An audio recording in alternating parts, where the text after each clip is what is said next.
কি যে গরম পড়েছে, এই গরমে শরীর পেট সব গরম হয়ে যাচ্ছে।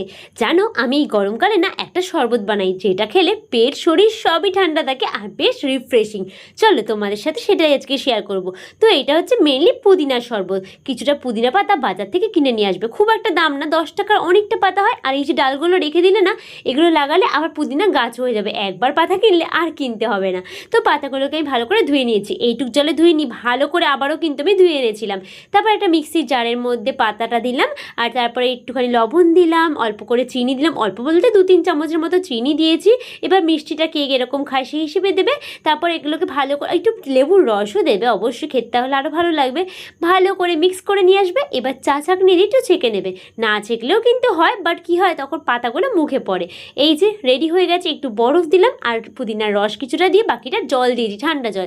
এখানে স্প্রাইটও দেওয়া যায়, বাট আমার মনে হয় স্প্রাইটের থেকে পুদিনার রসের সাথে নর্মাল জলটা দিলে বেশি পুষ্টিকর আর খেতেও ভালোই লাগবে। আর এই শরবতটা খেতেও যেমন ভালো আর খুব রিফ্রেশিং ফিল হয়। বাড়িতে দুপুরবেলা সবাইকে কিন্তু এই শরবতটা বানিয়ে খাওয়িয়ে সবাই খুশি হয়ে যাবে।